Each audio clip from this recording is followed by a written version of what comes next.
What is the status of Verzuz right now, man? Have you spoke to Jay? Which Jay? Is Jay-Z gonna do one? Oh. I can't tell you that right now. Come on.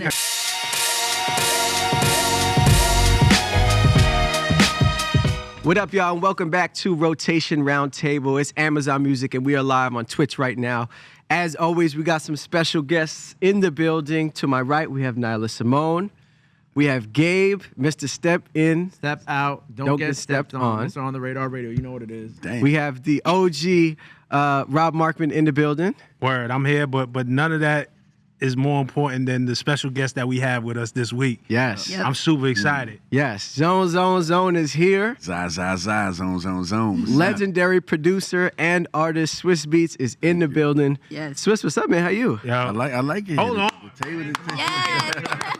And first of all, I love the Zaza, I love the Zone, but I'm an original Swizz Beatz ad-libs guy, so it's me, bitches. Or Showtime. It's showtime. Showtime. I knew he was getting to the showtime. Yeah. We love it, man. Yeah. Thank you for being here with us, man. I mean, it's a nice moment for you right now. You just released a project that we'll get into a bit later, but Yes. Tell us about it, man. I mean, we celebrating the hip hop 50th. Yes. 2 years ago, my brother, I like to call him Nasty Nas. You know what I'm saying? Mr. Live at the Barbecue.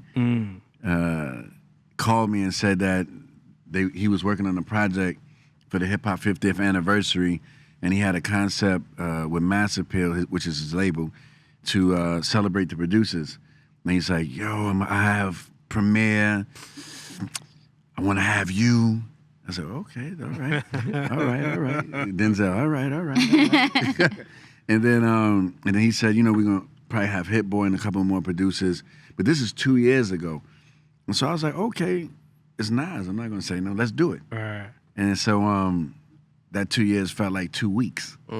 And so in 2 weeks, I get a phone call saying, Swizz, it's your turn. The EP is due. You got to hand it in. Mind you, I'm way over somewhere. Right. Not thinking about no music, no EP, no nothing. And I just had to get in mode. And at first, I didn't take it serious. At first, I was like, you know what? I'm gonna just take something off the hard drive. First of all, those hard drives. I got something on the hard drive that people never heard before. But then I was like, you know, if I'm gonna do it, let me do it for real. Let me make it count. You know, like I came too far to play around and enter back into the music space and play around with some old things from the drive. So here we have it, 6 songs. I wanted it to be diverse. I didn't want it to just be nostalgic artists. Right. You know, even put a new artist in there, Scarlett. The lead single is Say Less with Dirk and Boogie. The intro theme, the intro to the EP is with Nas. Then we close it out with J Electronic. I just want to give people some gumbo to just spread it out. Gumbo, I like that. Give them the gumbo. Giving them a gumbo. Yeah, we'll get into the album or the project a bit more later. But before we really get into the show, one thing we always got to look out for is the timepiece. What type of watch is this that we have on today, Swizz? Man, I'm into independent watches. Okay. I've always been different with collecting and doing different things, and just trying to just be ahead. So this is a Debethune. I think it's probably like. Sounds expensive. The accent came out. The accent came out. It's hard. Yeah. Nah, Shout out to that it's timepiece. expensive to say. It flips too, like. Oh, wow. That's Two tough. sides. Goodness. The Twitch chat is already active. Luke the Boss 7 says, my man Swizz in the building. Zone. He's back. Good Vibes Dage says, need the drop at all times. Legend. Yeah. Again, thank you for having us. Thank you for having me. And before we get into the show, this isn't part of it, but I was at the fight this past weekend. I don't know if you guys saw Javante fought Ryan Garcia. Yes. Javante brought out Chief Keef, or Chief Keef brought out Javante to perform Love Sosa. I seen that. Just wondering what y'all thought about that. Should have been Finito. I would have loved that. I would but like Finito more. I think Yeah? Keef said that. He said it was going to be more dangerous. Yeah. Yeah, that's a different record. Maybe it's better that he did Love Sosa instead of Finito. I just would have liked to see Finito. You know what I'm saying? I feel like that brings a certain type of energy, I agree especially with into that. an arena. You know, Love Sosa's a legendary song. You can't, not taking nothing away from that, but I feel like Finito would have made it even more special. More and dangerous. crazy It would have been extra finito. Yeah. Like, you know when you watch like a Creed movie and they do like the intro, like when Creed comes out and like you feel the energy in the movie, that's what I felt like Yeah, Finito would have been. like when Mike Tyson came out to the DMX intro. Right. Doom doom. Like I remember that moment. I was just like, everybody's dangerous. Yeah. You know, What if Shay crazy? and I think it's dope, and I think that even this generation of hip hop fans still get to experience that, because I remember coming up when, like, the first time we seen that, like seeing Mike Tyson come out to DMX and seeing hip hop incorporated in that way, or seeing Fat Joe and rest in peace Big Pun bringing out Tito Trinidad and being like, oh, we made it, like, as a culture. So to see Chief Keef be able to do that, especially for this generation, because he's so influential. Yeah, that's a magic moment. Real quick, I don't want to spend too much time, but what song would y'all come out to off the top? What's something that comes to mind? Computers Yeah, by Computers. Bobby and Rowdy? Of course, yeah. Okay. Some real New York shit. Nyla, Swizz? Can't take a joke. Okay. Okay. All right. Swizz? I come out to Phil Collins. Wow. In the air of the night. Wow. In the air of the night. Like That's that. iconic. It's just airy and I'm dangerous. gonna say a little spooky. Yeah. Doom doom doom. Eerie, for sure. Rob?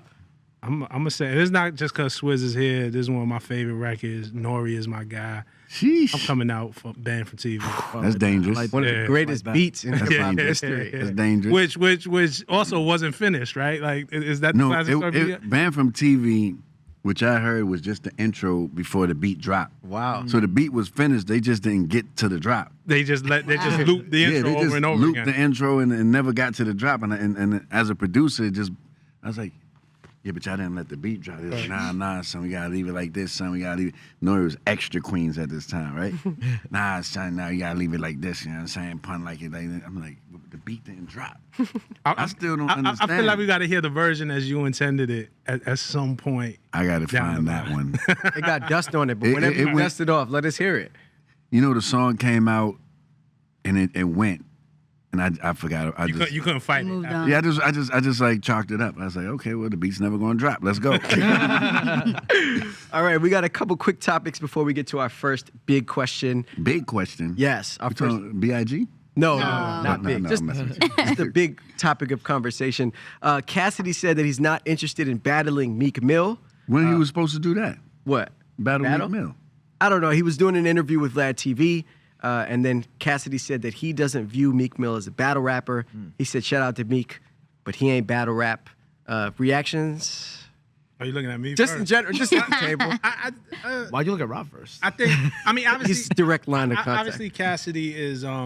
We know how and Swizz knows, right? Because Swizz signed Cassidy. We know how Cassidy came up in the battle scene in the streets of Philly. Is really how he made his name before he really started making his records, and we got to give him that credit. But Meek had a similar come up. I just don't think you could so quickly discredit Meek as not a battle rapper. Like I don't know if Meek is in battle mode now. You know what I'm saying? And because that's a different mode of what guys like Loaded Lux does and Hitman Holla. Like that's a whole different. I don't know if Meek has been training and is in that mode, but to just be like Meek is in the battle rapper, I don't doubt that Meek can get in that mode if he focused up and say, you know what, yeah, this is my opponent and we're gonna go in and do it. You can't take away Meek's history. That's He well came up said. that way. That's well said. Yeah. Nyla, Gabe? I would like to see it. I would like to see it. I would like to see it. I think Meek could hold his own. You know what I'm saying? I don't count out Meek Mill. Yeah. You know, don't count out Meek Mill when it comes to this. I mean, Cassie, of course, legend, but I think Meek could hold it. Personally, I haven't seen Meek as a battle rapper. Like, I haven't seen any of the early tapes, so I can't say. And what I have seen, the only type of battle I've seen was the Drake and like Meek Mill situation, and he lost that. So I don't know. Yeah, that's different. That's different. No, I know it's different, but I'm just saying from what I have seen, Right. I can't call it. Right. Okay. All right. Next joint. Real quick, I'm Go my ahead. bad. No, go ahead. And no disrespect to either one of them, but I wouldn't want to see a battle from either one. Again, only because you have to be in a special zone to really, like, the guys who do this for real, like, you know what I'm saying, when you see a guy like Daylight and Tay-Rock and Those are what that serious was, battles. like, if you're not going to take it seriously, if you're only going to kind of part-time, like, the guys that do this, and the women that do it too, shout out to Jazz the Rapper, do it full-time. Yeah. So unless you're going to commit It's a yourself job. full-time to it, don't do even play Fair. with it. Either one of them. Fair and very well said. All right, next quick topic. Polo G's mom did an interview. She spoke about their family dynamic, and when asked why she didn't allow her kids to get jobs growing up, she said, "I wanted my kids not to know the struggle. I wanted my kids to know what support was." And then she said that in black households, she feels like we're hardwired to think we have to go through something in order to be successful. Swizz says, Thoughts? Does something come to mind? No, I think you know, if Polo G and his mom are probably really from it. Yeah. You know, and I feel that as a parent, she wanted to give a different example so he could take that example growing older and do something different, right? So, you know, he probably seen poverty all around him every day. And so it's like, you know, when you throw your kids out there in the matrix, you might not get the right answers. So it's like, okay, I'm gonna invest in your music, I'm gonna invest in this. But that's her way of parenting. So I can't dispute none of it because he's on the right path. He had a great career happening. So somebody did something right. I was about to say, somebody did something right along the way.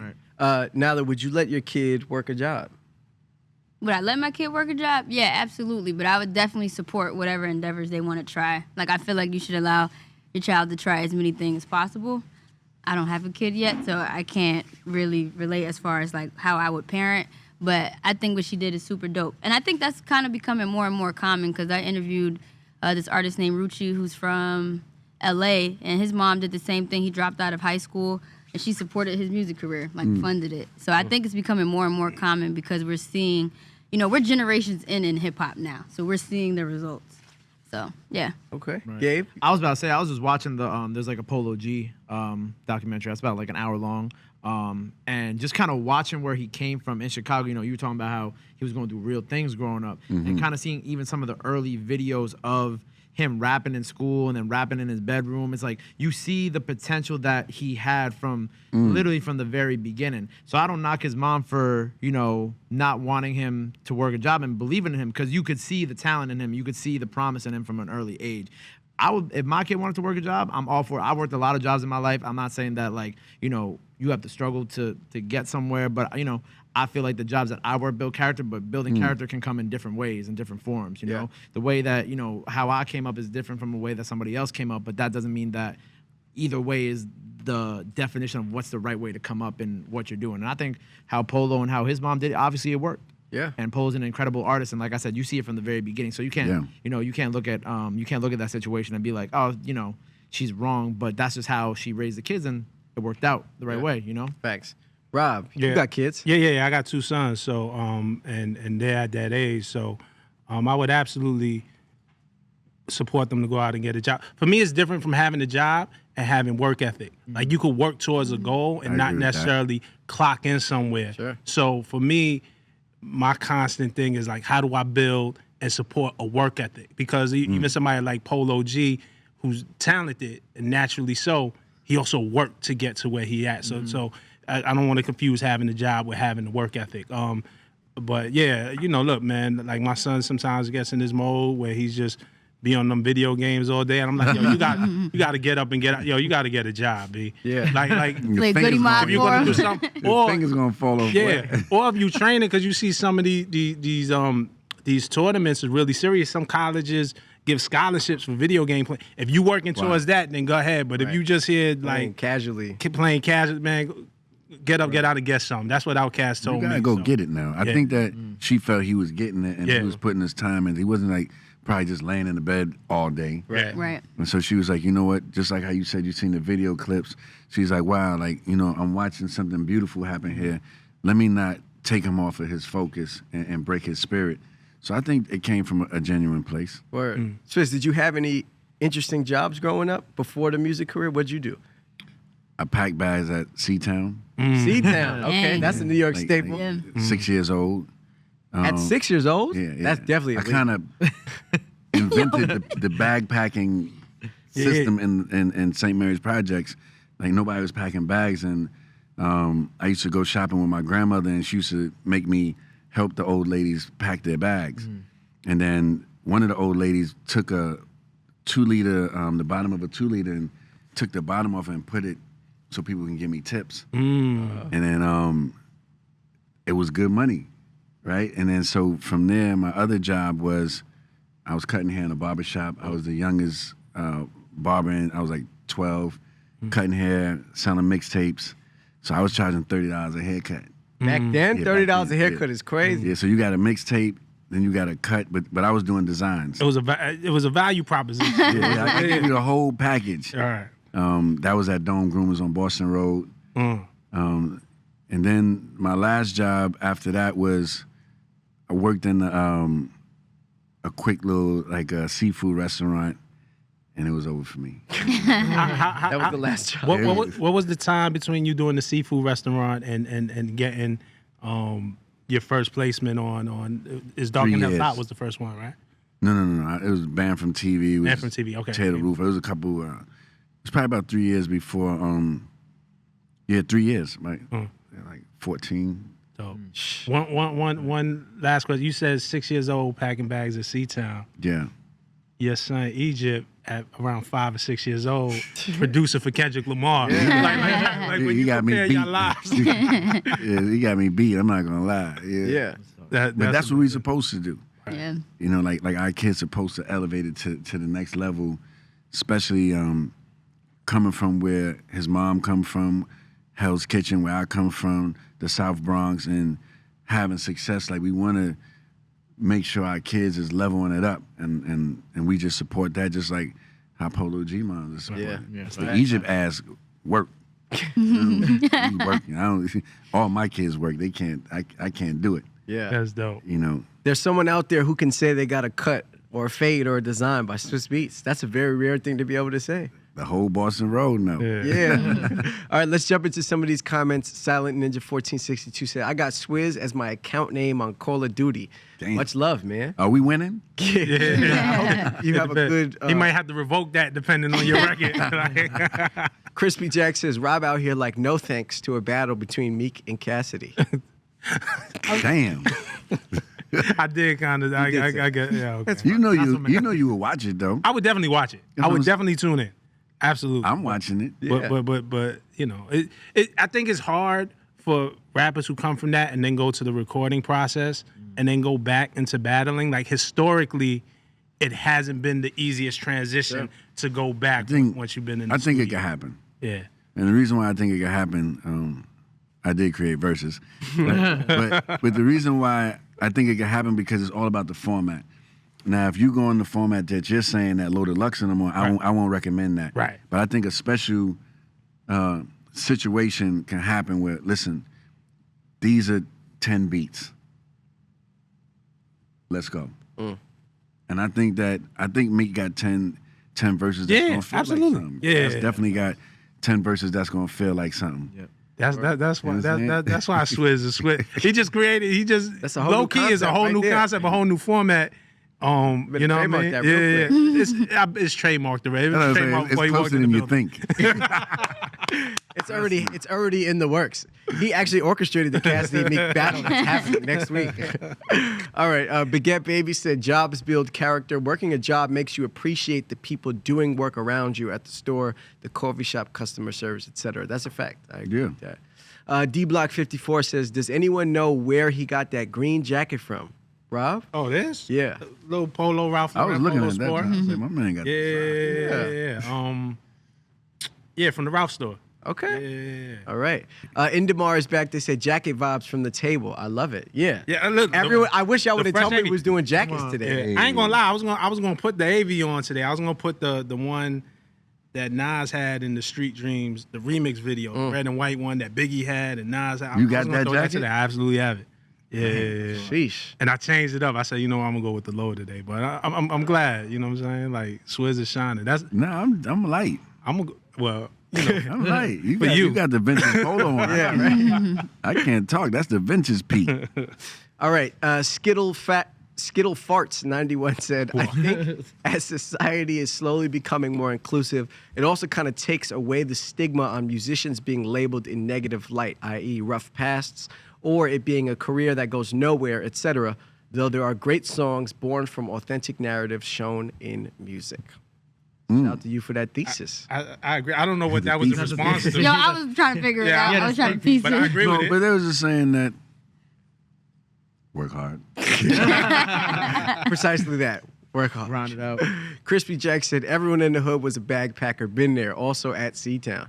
Yeah, I bagged groceries too at Stop and Shop. I was a beggar at the commissary, military base. That's the easiest way to get that Commissary. paper route. But at the military. Okay. Like I'm about it's to a say. grocery store for the military base. It's called Called the the commissary. The commissary. Yeah. All right. Rob and Gabe, y'all never bagged no groceries? I've worked in retail. Okay. I worked at Fake Polo. Rob? I used to shovel. In front Shovel of, snow. Yeah, I lived in Yeah, the Flatbush. shovel, that was the real money. Great hustle Yeah. and cash. Yeah, That was the real money. You get So, the day off, you go right I lived to in it. Flatbush, Brooklyn, and then like the next neighborhood over was like Kensington for us, where there was a lot of houses Hell yeah. and driveways. So we just get up early with our shovels and $20 a driveway. Or whatever. Word. We just clean up. Bang them out. Yeah. All That's- cash bread Yeah, at that's the how end of that's the how I day. bought my first Sega Genesis. Really? Yeah, Off of the shoveling. Damn. Shout out to God for delivering the snow on those days so that you had some work to do. All right, let's get into our first big question. Swizz, obviously legend in the hip hop space, tried and true. And so the question that we have is, if you had to break down the genre of hip hop into 4 core elements, Oh boy. what are those 4 elements? I mean, it's collaborative conversation. Okay, but, good. But your word would hold the most weight here. What 4 elements, or maybe just throw one? I don't know everything. I'm still a student. Say the question again. 4 elements that If make you up had to hip-hop? break down the genre of hip hop into 4 core elements, what would they be? Maybe the 4 of you guys each throw one in. Well, let's just say traditionally, right? And I think things have changed. Hip hop has evolved, so it's okay to change. But traditionally, at least when I was coming up, the 4 elements was thought to be DJing, because that's where it started, MCing, breakdancing, and graffiti. Yeah, those are the original elements. Yeah, those are Yeah. the 4 tenets. You know, I don't know, and there's no disrespect, because obviously, like, look how breakdancing is now in the Olympics. Like, that ain't no joke. You know what I'm saying? Because of the laws, especially in New York City, I don't know how prevalent graffiti is. You know what I'm saying? That versus what it used to be. But there's still an artistic element. There's still a design element. Like, graffiti might have morphed into or grew into fashion. You know what I'm saying? Where It people did. had a eye to heart, so maybe fashion is one of them. Fashion is one. Okay, Yeah. can we all agree on that? Fashion's a great one. Fashion, yep. Fashion. Okay. Gabe, Nyla, Swizz, throw one in the hat. I think poetry is. Poetry. Yeah. I think, and the reason why I say that is because, you know, like when you listen to Nas or you listen to KRS-One or you listen to even like a Dirk and they telling that story, like that's poetry. Like hip hop started from poetry that turned into how you expressing that poetry. You know, and even KRS got a song called Poetry. Right? Like, so I feel that is words of wisdom, words of encouragement, words of dealing with your hard times, and it's all an expression. And all of the artists have different expressions that comes from poetry, whether they know that that's what they're doing or not. And I feel like it's prolific like that. Yeah. All right, so we got poetry and fashion. Gabe, you got one for us? I'll say authenticity. Authenticity. And what I mean by that, like, I think of, you know, whether we look at, you know, over the past 50 years or even in a more modern sense, like I'm going to do a more modern example, but someone like Al Bial, right? Al Bial's from Jersey, right? And I don't know how you would label him as a rapper. I don't want to say boom bap, but he's more of like a modern day spitter, lyricist. And he just came home like a year ago, right? And I think that, you know, when him being away, right, that can always affect somebody's career, right? But if you make music that's authentic and that lasts, you'll always be able to break through to the people. Because, you know, he's from I always Jersey. tell people that. And a lot of people think that, you know, obviously the prevalent sound right now in the tri-state has been like drill, Jersey club, right? And people were asking like, okay, where are the spitters at, right? But someone like Al Bial was able to come home and put up numbers and be able to be just as relevant as some of the younger kids that have been in the game. And I think that that's important to talk about. And even if, you know, aside from Al Bial, you look at other people who really doing it right now, like Millie's, right? Blanco 6, great project. Or you look at what the Griselda artists have created out of Buffalo or 38 Special in Rochester. And while they are older artists, they are relatively new to certain people. So you look at these things and you're like, okay, cool. Like, there's no age limit on when you could, you know, make it in the game. And That's the biggest bar right there. there's no age limit on when you can make it in the game. And if you're an authentic rapper and you have a fan base, and even if it's a small fan base, you never know what it can be. And salute to Al Bial, because he came home and he really put his foot on the gas, and he's really putting up numbers. And I know, like I said, a lot of people said that in the Tri-State there wasn't any other sounds besides, the drill, the Jersey club sound really moving. But someone like I'll Be Out has proven them otherwise, that you could still make it and be prevalent in that space. Word. Yeah. All right, Nyla, what you got for us? For me, I'm gonna say soul, but I feel like soul kind of pockets into what each of you guys said as far as authenticity and poetry, because it just has to come from within, and soul can't be duplicated. So that's like how we were talking about the AI last week and how like I agree with they're that. trying to make Drake songs out of whatever. It's missing the soul. Yeah. Boom. So I think soul is the last element. Swizz, I'm interested in your thoughts on this new wave of AI music that's coming out. That's like fake music with artist voices that sound like it could be real. What do you think about it? You just said it's fake music with art. Even production has soul too. Like you can hear it in certain producers. So Like, I just feel like everybody, no matter what, you see that jacket you got on, you see this jacket that I have on, you're gonna go back to quality. You're gonna go back to authenticity. You're gonna go back, right? So they could play around with the AI tools all they want. You're gonna see the AI Hove, or you're gonna see the real Hove, right? So I think that it's gonna, if it keeps going and becomes like a super big thing, I think that's gonna put the real artists in the flesh and more demand, because people are gonna wanna. That's the reason why people are going to collect vinyl now. Yep. Like vinyl's at an all-time high in sales because people want that feeling that they know was real, Right. and you can touch and feel something. So I think that the AI thing is just something that's people going to play with it and do a couple of, they're going to treat it like a toy, yeah. right? Like people going to want to know that that's really a song from who I'm hearing. Yeah. Like, and honestly, and listening to the Hip Hop 50 Volume 2, like, right off the bat, Runaway with Nas, right? Like, first of all, when like, it's certain things that's a dog whistle to if you really in tune with the culture. When he talks about his 2 texts, and then I connect that And to him talking about the text on the dresser from the beginning, or even Nas saying, probably was a bad father to my firstborn, love her to death, but I ain't been home since my first song. Like, I can't see that coming out of AI. That comes from here. Yep. And only Nas could say. And again, like, Nas, since Illmatic, was telling us about his daughter Destiny. So his story is real and authentic. Like, you can't Make fake that up. that. You know what I'm saying?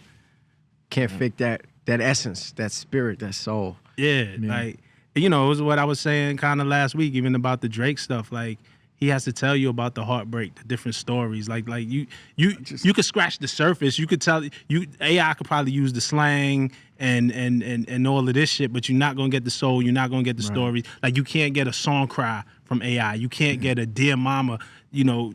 Black Queen, even as a crack fiend, mama, you always was a black. Like, a computer's not gonna write that for you. Right. You know what I'm saying? That comes from here. It comes from a different place. I just don't want to be the other person that's doing it with the AI being another person's identity. Like, I think you should have some more respect in yourself and really be like that. Like, don't try to skip the line and like, if really be better than Nas, really be better than Hove or whoever you trying to do. Like, don't play with it. Do it for real. You might could be something. Yeah, Right. certainly real. could. We got some comments that are questions for you, but before we get to those, let's talk about the project. Obviously, you told us about the inspiration and how it all came about, but sonically, how did you approach it? What was different about this than maybe something else that you've worked on in the past? I wanted to give people, like I said earlier, like a little bit of a gumbo. On Runaway, that's like classic Swizz with the drum and my annoying snare. That's People pay a lot of money for that snare. it's just a signature, and you feel like, damn, it's the snare again. Like, yeah, right. It's not the AI, right? But I just wanted to, even on the J Electronica song, I chose to put a sample in on that song where you could take time out to just float with his words and just take time to just digest what he's saying and the project.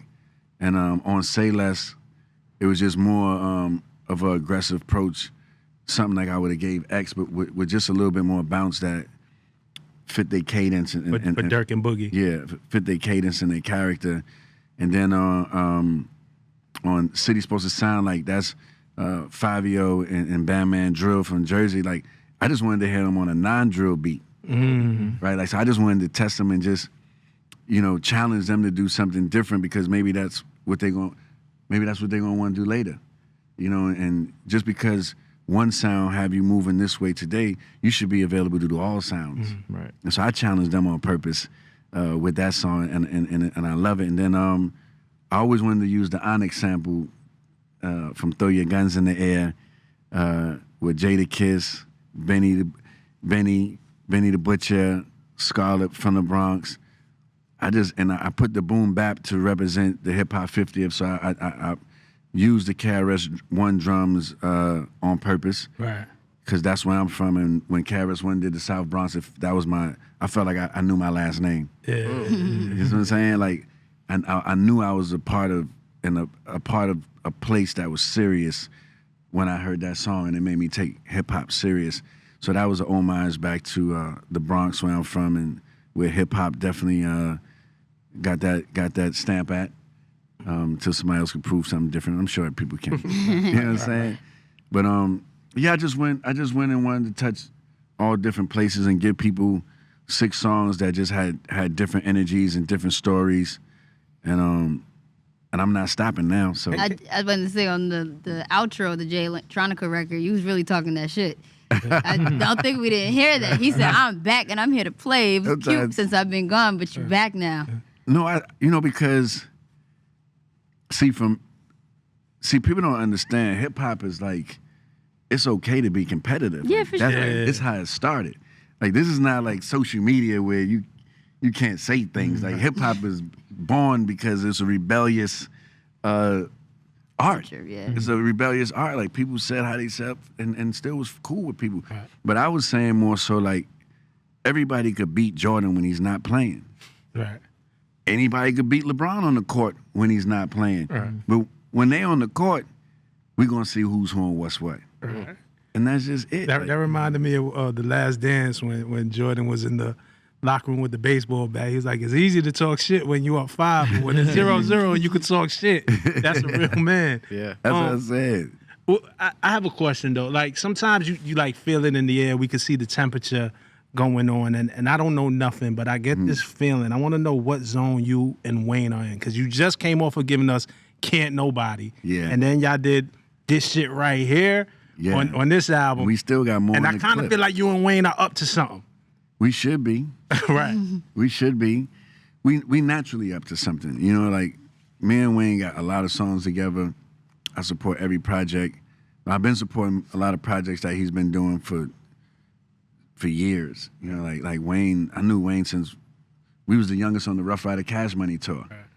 And we was and so we had a bond since then, and I feel like throughout the years it just got closer. Like, we're the closest now than we ever been. And for him to be so thoughtful to answer that list that came out, because I think that's what sparked Can't Nobody. Yeah. F with Wayne. Yeah. Right. But for him to take a moment like that and then dedicate the song to DMX indirectly, I just think like that poetry is just masterful. And for him to be able to do that and taking all the elements of what was handed to him is masterful. And I would love to do a project with Wayne tomorrow. That's what I'm getting at. I feel like, between Where the Love Go and 5 2, like, y'all got hit like recently, like, and really look, I mean, I remember him on the It's Me Bitches remix. Like y'all got history, y'all got catalog, but it feels like the energy and the chemistry and the joints y'all creating now are probably the strongest that it's ever been. So that's what I'm getting. He's at. special. Swizz Beatz and Lil Wayne, like, I'm here for it. little 5-joint EP at least, I'm here at for minimum. That'd be tight. I'm here for it. And a lot of other things too. They coming, I'm telling you. What? Tell us.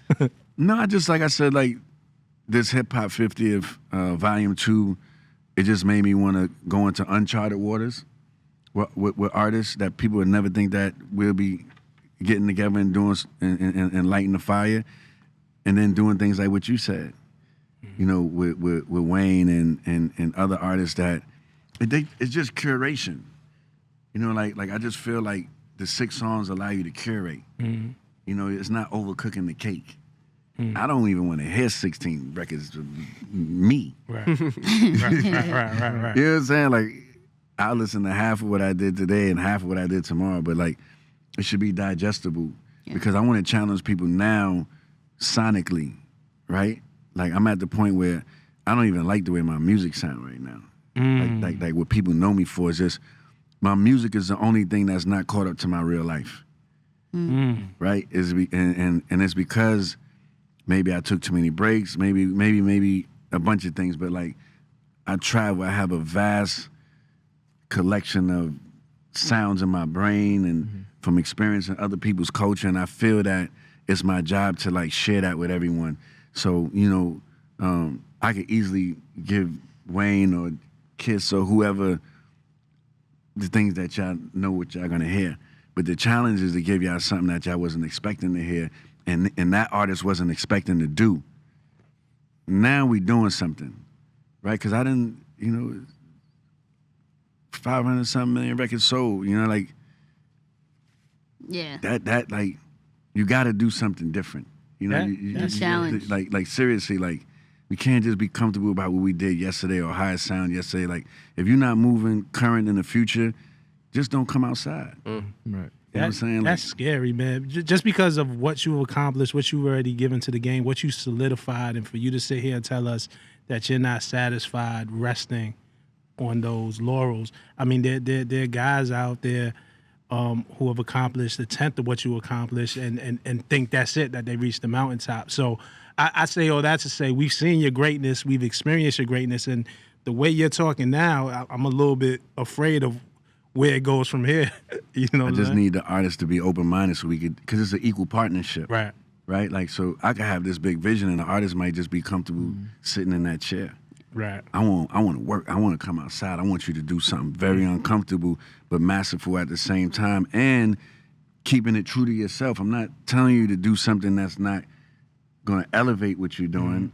I just want you to try it. Like, because like when you get to a point, if you can't do what you love and you can't try new things, then nothing really mattered. You know what I'm saying? Like, if I can't be 25 years as a producer, which is half the age of hip hop, sitting right here at this table, and I can't go outside and want to create a whole new gumbo of music for people to have experiences, because this is all experiences. Like, we got to create the experiences.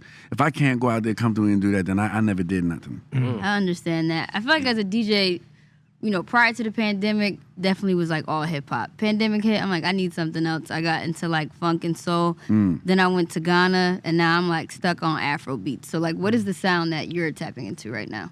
See, the key thing that you said was you got on a plane and you went to Ghana and now you stuck on Afro beats. I introduced WizKid to America. I was the first person to play his song. Me and my wife was on a trip and we danced to his song. First person to bring Burna Boy to the States. Actually, he had a Rough Rider bandana on when I introduced him on the stage. When I was playing Fela Kuti, people thought I was being too African. And that's how ignorant As if that's such the energy was at that time. You understand? But I didn't let that stop me from moving what I'm moving, because it is what it is. It's all educational. So we can't be scared of the educational journey of something that sounds different or feels different. So for me, traveling the world, it's a whole, like, I can't wait for people to listen to Ebo Taylor.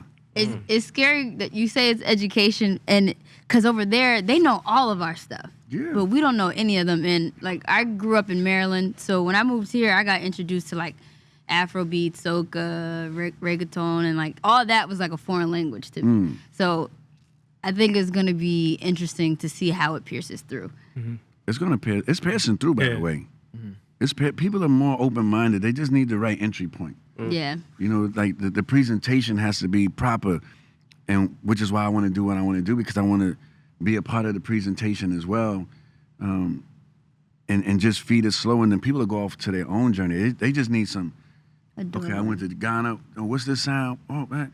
Now you bringing that back home, and you send everybody playlists from which you came from. You the Ghana queen now. Nah, literally.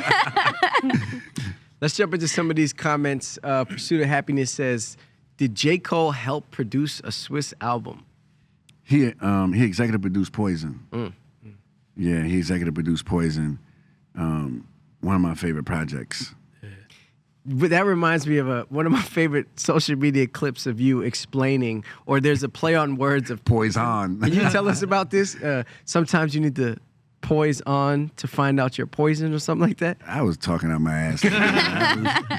all first verse, he was battle rapping. I was having fun with it. Poison. Like even you a my poison son. kids asked me what the hell I was talking about. Like Poetry. Is on. I said, poetry, baby. Luke the Boss 7 says, Swizz, can you spill anything regarding that Cardi B and Lil Kim record you were in the studio for? oh man, they be paying attention. I think, damn. Shout out to Luke the Boss. Well, everybody was just chilling that night. Honestly, I think everybody had different rooms, and they just ended up being in the one room which I was working in, and everybody was just saying what's up. But I think that could be a Zah. That'd be a problem. Let me tell you. That could be a Zah. They came back with the 4 core elements of hip hop in general. Crispy Jack says lyrics, authenticity/realness, struggle, and culture. I could vibe with that. I don't like struggle though. Yeah. No, it's a part of it though. For everybody, I mean, Ray Schumer first album don't got any struggle in it, and I love but that. they had struggle. no. I know Yeah, they were had struggle. I'm homeless. saying They in the were- music. Yeah. But that's okay. Kid and Play didn't have any struggle in their music either. Like I think That's hip hop. But they Kid and Play. Yeah. Yeah, but so is Ray Sherman. No, that's what I'm saying. So I don't think struggle should be a main element. Oh, okay. I think that's just a part of the story. I just think that's an element we ain't even signed up for. It just happened to be there. An unwritten rule. Yeah. Anik Creation says yes, poetry, fashion, lyrics, quality production, the right energy and vibe. That was like 7, but I'm down I'll with take all it. of them too. We 50 years old. We gotta Yeah. grow with. We started with 4 Right. elements. I think we need way more than elements now. We 4. 50 years old. Right. B-Dubs 44them says Breaking 2, foundation for the golden era, but core elements, storytelling. Ice-T told stories as an entertainer for the gangs. 6 in the morning. Yeah, Good Vibes Dage says, my 4 is the soul, the reflection, the heart, and the rhythm. The soul is music and the artist. Reflection is fashion and the arts. The media. The heart is the people that hold up the culture. The rhythm is the product. When people hear hip-hop, it's the rhythm. They That was doing case good. studies. This is Yeah, good. I like that. Shout out to you. I don't know how Gonna long learn it took you to- today. They got the whole think pieces. This different Oh, from any learn other today. show podcast out there. You're not getting the Yeah. gossip. You're not getting the tea. We doing the real education, Right. real cultural discussions. I that. love it. That was like a syllabus, like the first Yeah. page of Man. a class. Step your podcast up, everybody, man. Stop the gossip and the tea, man. We got to get to what's important. Anik Creation says, no AI for me. I prefer my own natural intelligence. No like artificial intelligence, just going straight natural intelligence. I like that. I think we're all on board as well. All right, let's talk about some producers for a second. Metro Boomin performed at Coachella. I saw him post that it was estimated that it was 80,000 people watching him at that performance. Swizz, did you see it? Did you Yeah, I catch it? did. I did. What do you think of producers getting to sit on that stage and showcase their art for that many people in the I think it's phenomenal. To be the person that inspired those records, created those records, to be able to share the stage with those artists that helped bring those records to life, I think it's a win for everybody. I really love what Metro's doing. Real humble person, good friend of mine, speak on it daily. He just got it. Like he just stay out the way and he's just working and he's very inquisitive. You know, he wanna know how to do things better. Like I just love when people just gifted and they comfortable in that gift. Like Metro Boomin is comfortable in his gift and that's why he's so successful and everybody's getting behind him and supporting him. Like that's how I remember being at that energy with the Rough Riders behind me, you know, like so to have all those artists behind you is just going to keep building him as a bigger giant. Yeah, Right, yep. that's a fact. Yeah. I would say, like, I even remember, if we talking about, like, Coachella performance, I remember when I saw Metro at the first Astroworld Festival, and this was, I think, before he had either of these 2 albums out, right? So to even see how he went from doing a quote-unquote small set back then with no artist coming out with him, he was really kind of just doing his DJ thing, to seeing now where he's at this point where he's putting on these massive shows at Coachella with 80,000 people watching him and thinking about, how many millions of people are watching from around the world on the live stream, and then being able to have the power to, with power and relationships with these artists to bring all these people out on back-to-back weekends at Coachella is a beautiful thing to see. Just kind of even looking from like the very beginning when he was doing work with 21 Savage to then that first Astro World performance where I don't think he really brought nobody out for that. And then to now, it's just like when you were able to witness and see that elevation and see how, kind of like what Swizz said, how he's kind of built this legacy and these relationships with these artists, and how these artists, it's kind of hand in hand. Like they're helping him get bigger, he's helping them get bigger on the production side, and I think that is just beautiful. And he's like you said, he's comfortable in his own gift, and I think that's what makes him able to have his own Coachella set and not have anybody question it. Yeah. And one of the best Coachella sets. Right. That's a fact. Like not just a Coachella set, that thing was going up. Yeah. Fact. The lighting, like the whole The thing. set, yeah. So I'm with the producers. Let's go. Right. Yeah. And I honestly want to see more stuff like that. Like I think when producers are able to get these chances to do these type of sets and they're able to bring these type of artists out, I think it's not only just special for them, like from a fan perspective, it's like, wow, like I don't know what to expect from this set. And I think that's kind of like that's one of the best parts about it, especially if you feel connected if you are a producer yourself and you watching them and you feel connected to Metro and you're just sitting there, you're like, man, I don't know who Metro's going to bring out, and then by the end of the set, you don't know who he's inspiring in that crowd after that set. Like I can go be on Coachella one day as a producer, because not all producers, enter that realm of thinking with like, I'm sure they see Metro, they're like, damn, I wish I could do that, but Metro's showing them that they could actually do that. Shout out to Metro. Shout out Metro, man. All right, while we're on the topic of producers, let's talk about Timbo for a second, partner in crime. He said that one of his most famous records came because of an accident. We're talking about Aaliyah's Try Again. Here's what he said. That's a hell of an accident. Yeah, he said, I was playing with this keyboard and it was a mistake, and my engineer, Jimmy Douglas, caught it. I said, Jimmy, did you catch that low rhythm? And he said, yeah, I sure did. So after he caught it and played it back, I put the beat on it. I said, ooh, chop it right there, and he chopped it right there, and that is now the Try Again that we all know. Swizz, I'm wondering, have you ever had any serendipitous mistakes? I mean, maybe Banned from TV I was is just one about of to them. say that. We That was spoke a hell about of a it. mistake. Yeah. The beat didn't drop. Is there another record maybe out there that maybe didn't, or was maybe something that you were like, I'm not sure about, that wound up being one of them ones? A lot of them, but I don't think that anything with creativity is a mistake, right? Like, it's no wrong way to do creativity. It's just your expression, and something might have happened that you didn't expect. But I don't, as we can see with that song that you mentioned, that wasn't a mistake. Yeah, that was meant to be here. Destiny. Banned from TV was meant to be here, and so many other songs that people might have thought they was mistakes at that particular time. The universe is the best of planners. Amen. We spoke about Metro. We spoke about Timbo. I want to just pose the questions to the chat. Who are some of the best producers in the game? What producers are y'all loving right now? And while you guys come up with your answers, Swizz, I want to talk about the Hip Hop 50 celebration at the Grammys. Oh, yeah. We was all watching. You tell us from your perspective what it was like. For me, it was a magical moment. I really want to commend the Grammys for putting that together, because let's not just talk about the Grammys when they're not doing the right thing, Right. which happens a lot. But let's give them some love when they do the right thing, which happened on the Hip Hop 50th. And I remember getting the call, and the call was to be on another person I produced set.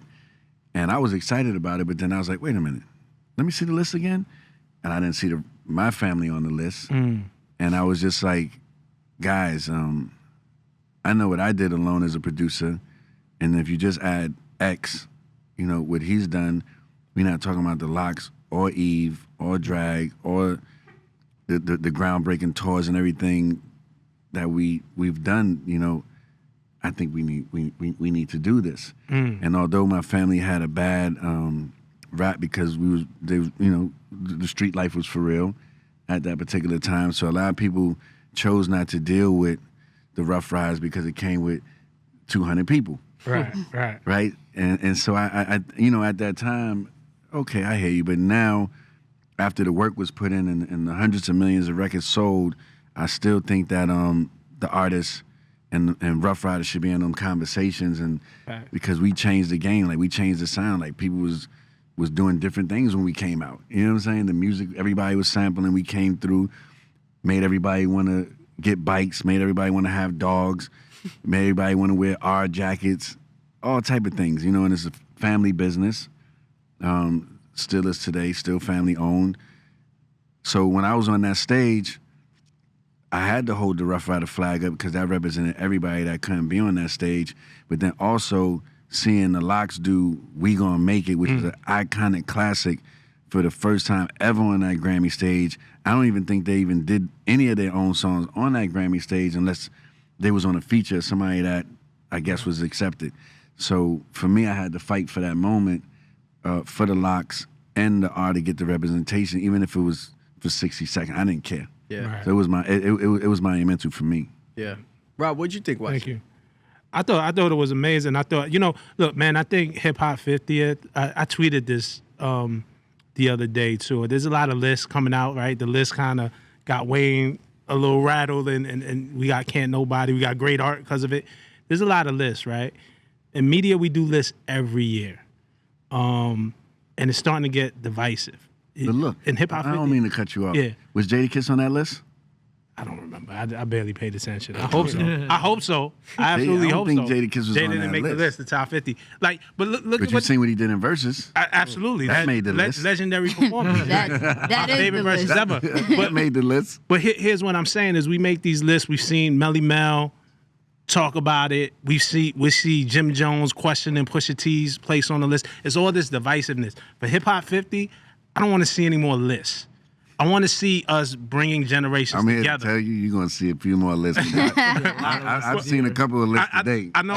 No, because after I tweeted that, a couple people hit me. Yo, we working on the list. Yeah, We working on the that's list. But back to the Grammys, what made me happy about the Grammys, because I think the 50th year isn't about divisiveness, and it's about can we bring generations together. Yeah. So to be able to see Scarface do Mind Playing Tricks on Me and Glorilla coming out at the end, like to see Uzi on that stage, to see because I just want to rock one of the biggest records right now. Yeah. Planet Rock is in the DNA of that song, whether directly or indirectly. I can't say that Uzi maybe never heard Planet Rock. I don't know if they purposely planned it, but that record is as hip hop gets. Yeah. And I think we need more moments that bring our different generations together and show what we have in common rather than pit us against each other and have Melly Mel do an hour-long interview telling us why he doesn't like respect to Melly Mel. Yeah, He has his right to his Melly opinion. from my hood. I used to see him on skates lifting weights Melly don't like nobody. Same time, lifting weights at while the on same time in St. Mary's Projects. That's intense. Crazy. That's Bronx, right? Yes. Yeah, Bronx all day. I see. And look, Melly Mel's earned that right being the pioneer. I just don't want to see. I just don't need that conversation. Not in year 50. I want to say, well, there's a few things I actually want to say. Watching the Grammys perform it was it gave me goosebumps. It really gave me goosebumps just the way it covered all the coasts, all the areas, all the regions.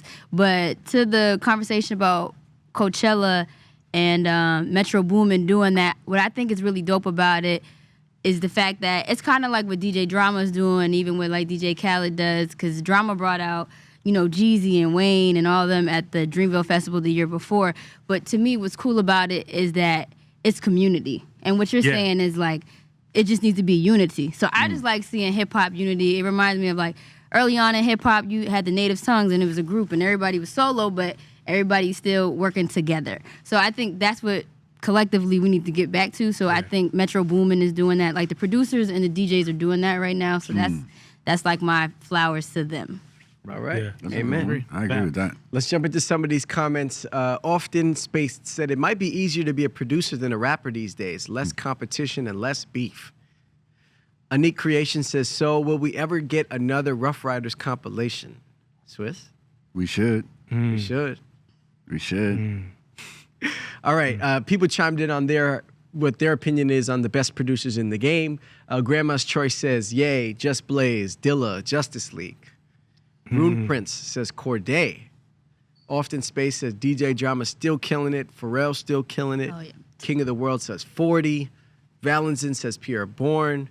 Zach Stronaut says JPEG Mafia. High Poet says probably Red Hook Noodles. Apollo 708 says Hit Boy. Pursuit of Happiness says No Idea, Yay, and T Minus. Anik Creation says Ninth Wonder. Conductor Williams. Mike and Keys are in heavy rotation. Luke the Boss, damn, people got a lot of opinions. Goodness gracious.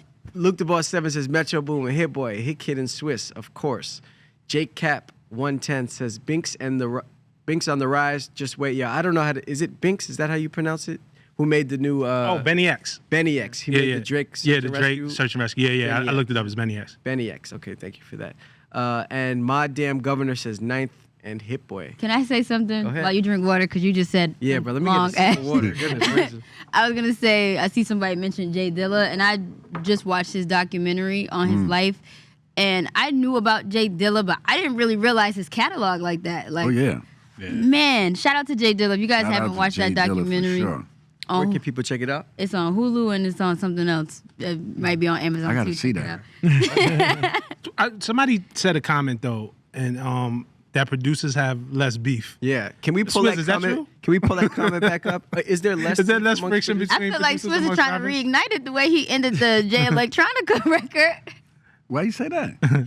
Because if Jordan's on the court, you're Jordan. Yeah, but I wasn't talking to no producers. That was just speaking in general. Oh, we okay, got the okay. comment back. Often Space said it. It might be easier to be a producer than a rapper these days. Less competition, less beef. It's definitely not less competition. Nah, there's not less. Yeah. It's definitely not. I feel like when less y'all get in y'all zone, I feel like y'all get competitive, That's even not if it's in true. the friendly Yeah. way. Yeah. That's not true. You're supposed to feel like that. Yeah. Supposed to feel You're that supposed to feel like competitive that. It just creates the energy that's needed. Right. Like, you know, like it's just like, you know, going out there on that football field and you in that locker room, y'all doing y'all chant, you screaming, however you doing to go out there to win the game. Yeah. So you got to psych yourself up. So if I'm looking at another producer to psych myself up to go out there and get it. Like I remember when the Benjamins came out, I stood in the studio until I made a beat that I could play after the Benjamins. Right. Yeah, I probably went through 50 beats to get to something I was comfortable with. That's fine. Keeps you sharp. Right? Like you gotta if something moves you, you gotta figure it out. What came out of that session? Was there a specific beat that we know that was like your response to the Benjamins? I don't know. I just was in psycho mode. and it probably had to even like motivate you more because your family was on that record. So your guys was on that record. So you hear them tearing it up. It was more about the beat for me. Yeah, okay. I just never heard a beat at that time that put me in a trance. I'm like, yo, what? Like, how did he figure it out? You know, like the record you wish you produced? That's one of them. Yeah. I think Benjamins to me is one of the top 5 greatest hip hop beats of all time. Wow. Like It's up definitely in there. the 5. I'm not gonna lie, it's up there. I'm bad with the top. Right, yeah. Oh, look, my bad. I just said no more lists. No more lists. No more lists, man. Let's put together a top 5. Edit that out. We got to cut that But out. that's just my Too personal. bad we We all live, have right? personal favorites. Yeah. Too bad. Whatever, we're that live. ain't happen. AI, use the AI. Get that out. That was AI Rob. Well, we'd be remiss to not talk about verses while you're here. But before that, let me just pose a question to the audience. What would be the ultimate versus battle in your opinion? That question is for the chat. But Swizz, what's the status? Versus battle. God damn. What is the status of versus right now? I mean, we haven't seen it in a minute. Where y'all at with it? What's going on? We're in a great space with it. Trilla acting right because, you know what I mean? Listen, versus, me and Tim run versus. It don't matter who's acting this way or that way. You know, we're the masters of our creation. And we're here to protect what we started by any means necessary. And but we also needed this break, you know, because Verzuz started in the pandemic where I was in my garage, Tim was in his basement studio, and this thing turned up fast. And we just went and just ran and just kept going and didn't really take a time to sit back and understand what we built was so mega. You know, until we started seeing how it was really changing artists' lives. Like, yo, this is not just like people going back and forth no more. Earth, Wind, and Fire streams just went up 700%. Right. This person right here just sold out a tour. This artist right here just got a whole new deal. You haven't seen you've seen Ashanti every day since Verzuz. You've seen Jai every day since Verzuz. Thank Like, God for that. you know what I'm saying? Like, and it just helped. It's a tool that's so powerful that actually the artists really benefit from it. You know, I can't say that I was thinking all the way about that in the beginning. I was just thinking about like how can we have fun and put catalogs together and let people be the judge. Right. But we're coming back strong. We're coming back more organized because we want the respect that all of the other platforms get. That's putting on shows and doing different things. The artists can use some work, but we could use some work in management as well. So we just been taking the time out to properly build a calendar so you can understand and be prepared what's coming. A run of show, like just like running like BT, like a major network that's moving because we're not in the basement anymore, and we're about to go into our third quarter. And we're gonna come out strong, and we're gonna have some fun. Can't wait. Yeah, you can't wait. Spoke about kind of the post versus incline that we've seen in a bunch of people's careers, and one that I think was incredible was specifically Jadakiss, and the moment that he then had immediately after. But watching back, when you think about all of the versus battles, what moment to you comes to mind as maybe your favorite? My favorite is when they thought we was over a long time ago with Babyface and Teddy Riley. Like you know, that versus right there, you can imagine like we're just getting things going, and I remember when it went wrong. I could laugh about it now, but it wasn't a joke at that time. I just remember getting the text of people saying like, "Oh, it was good while it was lasted. You guys did great."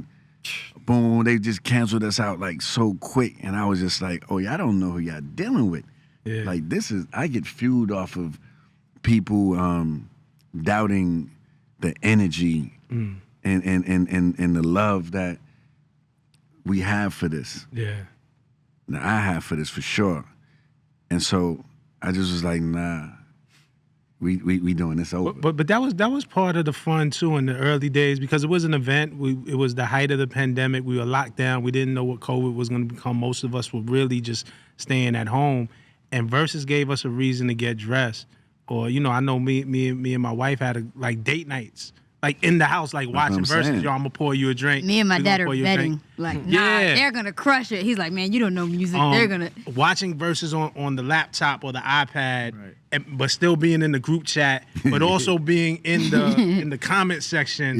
Yeah. Like it was a real congregation. Got the in HD the way. version there. Yeah, and the That was a digital chat event. version I was there. gonna say, I remember being on Discord with like 10 people in like our group chat, all watching the Jeezy and Gucci verses. Right. Man, that one was scary. We That had, was like, we had, like the Jeezy and Gucci I had to verses turn my on one phone screen. off on that one. Yeah, we had like the Jeezy, we had the verses on one screen and then the big group chat, video group chat on the other screen, and then also like Ross said, then we was on our phone in the comments too. Swizz. So I think I like how it created a moment and kind of brought people together, and I think that was like the most important part of it too. Have you spoke to Jay?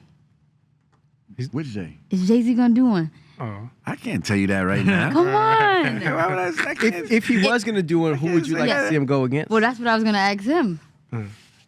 Beyonce. I'm not. I can't talk about this one. So this is in the works. I just want to, like, when it gets to these points, I gotta be quiet. I've All learned, right. like, I've mastered the verses. Yeah, we don't Like, we don't want to ruin. Versus media training. I mastered it. Yeah. I All right, mastered it. fine, Like, fine. when in doubt, be quiet. Yeah. Gotcha. Listen, I'm not in doubt though, but be quiet. Listen. That's amazing. The Locks one was my favorite one though. Like Man. that, that was. Yo, I watched the Locks at least. I watched that At this last point- week. Yeah, I watch it probably like every other week at this point. Like really, like I need, if I have a bad day and I just need something to kind of just pick me up. Like it's so inspiring. It's so dope. The energy, the moments, the. But did you really watch it? Yeah. Like, no, because the reason why I'm saying that, every time I watch it, I see something crazy Something you didn't see. that I didn't like. That was a real crazy versus, bro. Right. No. Like they was going crazy. I'm like, What's the latest thing that you saw in the most recent watch that you didn't catch prior?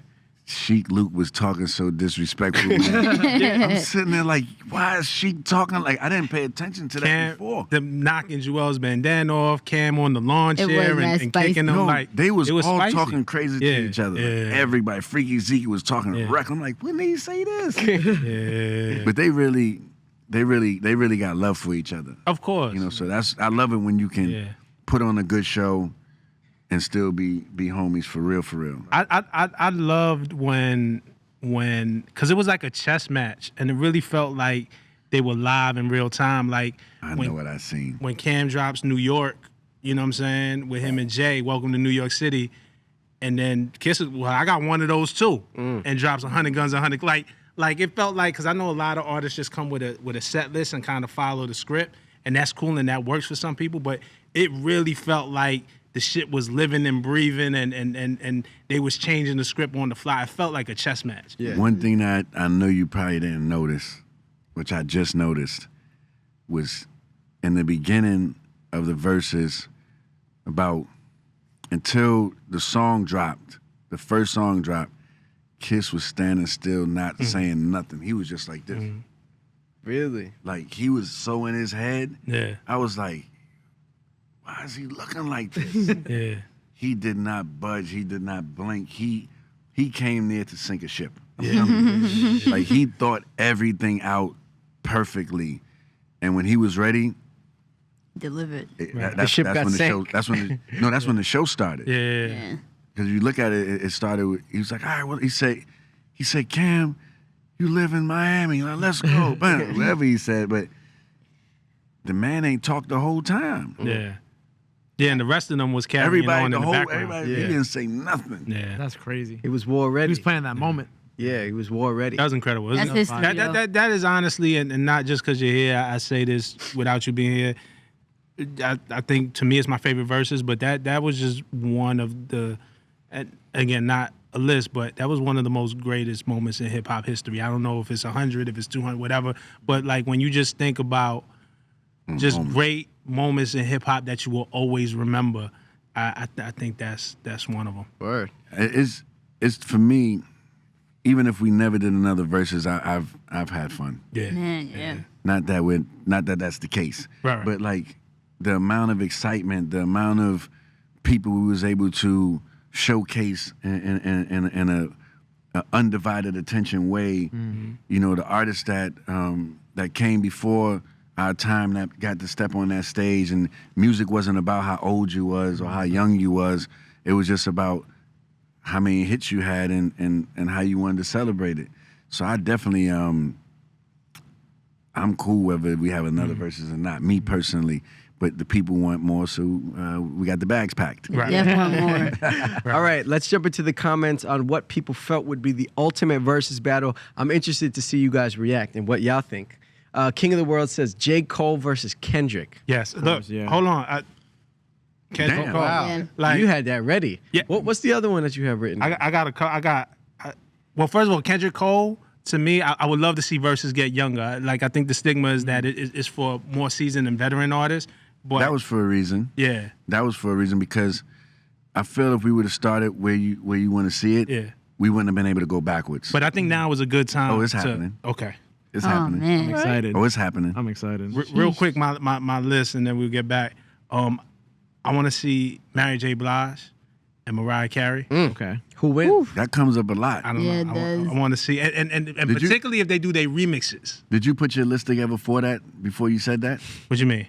Like, did you put the songs together? Yeah. I listen to Mary all the time. I listen to Mariah.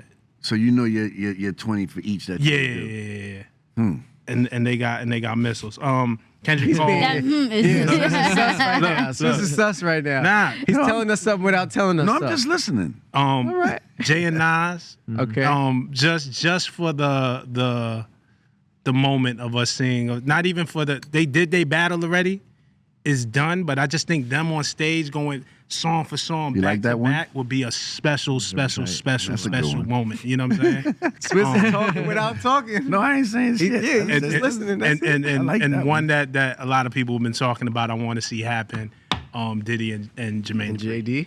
Yeah. That's a good one. Let's get it on. That's a good one. That's a strong three. I'm with all of them. Yeah, I like that. Yeah, I like let's that. do it. Swizz is with all down of for all three. I'm with all of them. All right, let's see if you're down for some of these other ones. Popcorn versus Movado. Oh, I like that. That's a fire one. Luke the Boss 7 says, Swizz, I'm not going to ask who all specifically you got lined up, but I will ask, is one of the battles between two female rappers? Yes. Oh wow, you got. I thought Swizz was gonna stay quiet. He was like, "But I like that. That's Yeah, I yeah. like that. I like Gave that. us something. Yeah, that one is rumored. I think. I don't know the names. Lil Kim. I don't know the names. Lil Kim and somebody. I seen that. Are you serious? Yeah, I seen it. Lil Kim and somebody, but we'll move on. Crispy Jack said. Yo, Crispy Jack said, "I'd love to see Rob on the Versus." who me and Speedy doing interviews like versus. Interviews. I think he's talking about Rob rapping Yeah, I think so. versus. Yeah, we. I would love that. I would love that. I gotta see who I gotta see who I. In terms of rapping, Rob. Oh yeah, I don't rap at all. But you can We do the heard whole the guy beat did. did. Yeah, you do the that's whole Not God my did. record. I just rap along. Was it the AI? No. DJ Majesty says Dungeon Family and Wu-Tang. Right? That's tough. Anik Creations is back, and they say, I remember the precursor to Versus when Swizz battled Just live on YouTube. Yeah. That's a fact. I feel like we all remember even that. the precursor on the Summer Jam stage. Yeah, Still, like, that was the first. 2005 with Yeah. Ye. Well, yeah. So Versus has a that one long over history. my Like, head. it just ain't pop You up gotta out go of back nowhere. and watch that. Yeah, On the. on Summer Jam stage. Yeah. Okay. All right. Mega Wastoid says Eminem and DMX. Rest in peace to the Yeah, dog, rest in man. Ooh, I like this. Icons. My Damn Governor says Stevie Wonder by the Eras, or 80s versus 90s. All right. Crispy Jack says Nas versus J. Cole. No Lamb Jam says Drake versus Ye. That would be a good one. I would like I to thought see we got Drake versus that. Wayne. Drake versus Wayne. Kind of like the Didn't tour. we get Remember that? how they had the Drake Yeah, versus Lil yeah. Wayne tour? I like to see that on a versus. Okay. Yeah. You was about to say No, Drake and Ye performed together for the Larry Hoover thing. But it wasn't That was a- streamed on Amazon. Everybody thought it was maybe gonna end up, but it wasn't a verse. They just performed two different sets. I'm not mad at the Nas and J. Cole one either. Because they from the same tree. Yeah. Eh. I will watch it. Yeah, I'm gonna still I would I would watch definitely it. tune in for that. Notice I that guess it Swizz won't- didn't say he was down with it that one. won't- He just I said guess it won't quiet. hit the same because it's different eras, but Yeah. I think it would probably get a big audience because you're attacking the same tribe of people in different years. All right. If that makes Two sense. generations. I will watch it. I Similarly. wouldn't not to. I would Have absolutely y'all watch noticed how silent Swizz it. Yeah, has yeah, been in yeah, the last? that's it. I'm just I listening. know we gotta change the topic, He man. taking- He he don't want to taking talk. notes. All right, This let's. is market listening. research. No, I'm just listening. This is interesting. Yeah, this is a case study in the flesh. All right, Skittlefarts91 says, I want to see Neo versus The Weeknd or Bobby V with rap. I would like to see Swizz Beatz and J. Cole. Tough. Huh? Swizz Beatz and J. Cole I don't J. know. Cole doing production, Maybe? rapping. I mean, but Swizz raps too. Like I ain't that's all. All right, Often Space said, I'm from New York, so 50 and G Unit versus Cameron and Dipset. Rob, what was the face about? Nah, it'd be a good one. To New York. I'm not. See, you got a thing against New York, man. We're gonna. Yeah, I think that'll be a good one. G Unit is tough to beat. Yeah. and I think Dipset, with all due respect, what the Locks won was the togetherness, the in sync, the battle plan. I would like to see Dipset more organized before they jump on that versus stage. But that's just me. Yeah. I know that a blog said that Dipset asked for a rematch. Did they really ask for a rematch? Mm-hmm. They did? Mm-hmm. Are rematch requests getting honored? A few of them. A few. Ooh, I like that. Okay. A few So of them. we could expect to see some people spin Yeah, the block. because like a lot of people didn't really get to feel the action how it is now. Sure. Live in person. Sean Garrett was here last week. He said he'd like to have a rematch because he was in the online internet era. Right. Yes, he was. He was like, I was holding the phone for hours. IG Live days. Yes, Versus he the was. Dream. He showed his whole ass. too. And I love him. And that's my brother. Shout out to Sean Kinda Garrett. like Yeah, that feel. man. I would like to see like because you were talking about some younger ones happening now. I'd like to see like an Uzi versus Cardi, Playboy Cardi. I feel like that would be a crazy Okay. one. That'd be see fun. that. That would be an interesting one. That'd be All fun. right. What you think about that? Market research. Market research, indeed. All right. Anik Creation says, I went to the Bone Thugs and 3 6 Mafia versus in LA. was Such a tough. dope experience. Man, Well, putting that on was experiences. called hip hop that night. Yeah, that was- Boy, oh boy. No, they was calling me. I remember they was calling me and it was like, I think the stage is getting commotion. I said, it's hip hop. Let it fly. You know what I love about you, Swizz, when you're in those comments too, like, obviously you're a co-creator, like you got a lot on the line, like for these things to go well, but it feels like you're a fan just like us. It feels like, you get disappointed at certain things, like you don't hold back or aren't too cool. And I remember when emotions got high during that, like you express yourself and stuff like that, and it felt dope because it was like, oh, he's in here with us, like he feels the way we feel, or so that's dope. Yeah, I do. And to the point of you're saying it's hip hop, just let it fly. I think like, the Source Awards and a lot of the moments that came from that. You just compared it to the Source Awards. That's hard. No, really though, like the moments that came Yeah. from that, like the East Coast, West Coast, like that competition energy is now being recreated with the Verzuz. So that's You dope. know, and the cool part about, we've been shooting a documentary the whole time. Really? Wow. Yeah, with Lena Waithe, and it's called Gifted in Black. And when y'all see this, y'all gonna understand. It's gonna. Y'all gonna go back and look at everything again. Wow. That's dope. And because, like, say this is the Verzuz stage, but what was happening over there and over there, that's on camera that you didn't see. And like when you seen somebody just sitting there and just not doing it, or just like, I'm like, why is this person not starting? Or where's this person at? Or like, there's answers to all of those things. Like the Erykah Badu and Jill Scott one? Every one of them. Okay. All right. There's answers to all of your questions.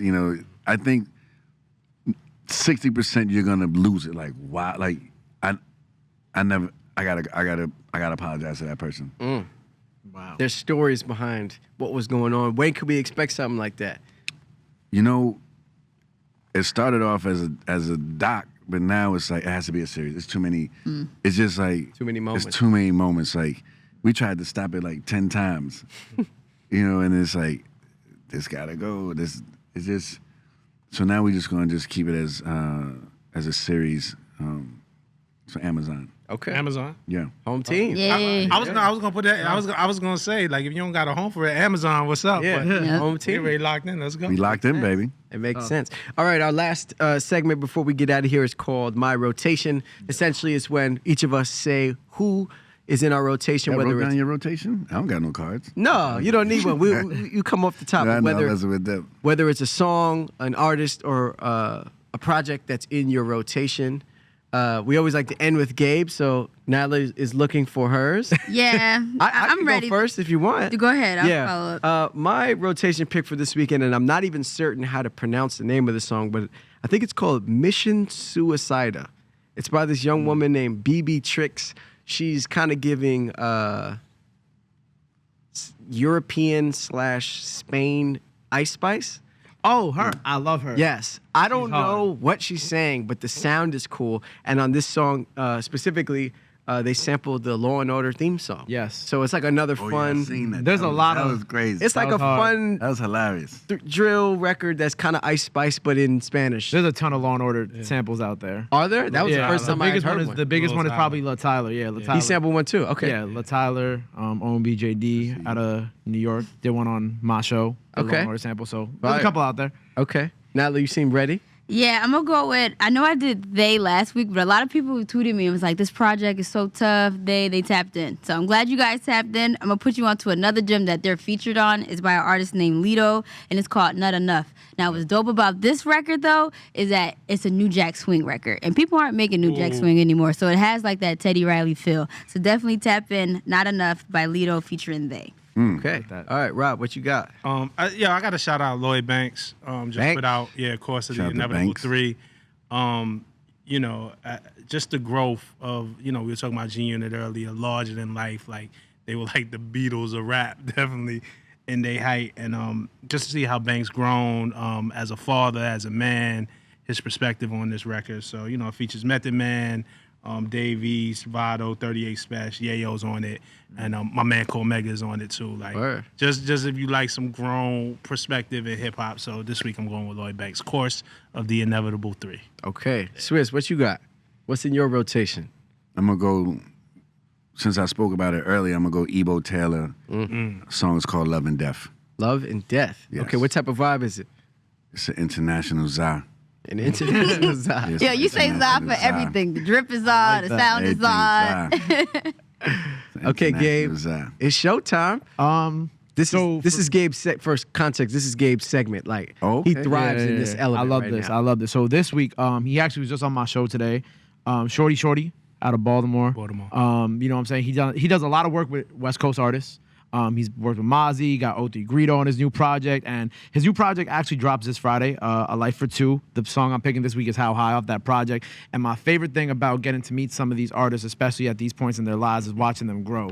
And Shorty, you know, the music that he makes compared to this project is very different. This project is very much kind of like a grown man, a grown version of Shorty. And I love watching artists grow into these types of spaces in their lives, especially when they made trap music or, you know, their music in the past has been more gritty street. And today on my show, he said the music I used to make was for me and my homies and from my block. And I realized that I'm at a point now where I can't just make music for those people. I got to make music for other people too. And this project, he said, was very much inspired by that. It's called A Life for Two. It's out Friday. But the song that I like off of it so far is How High. It's one of the singles.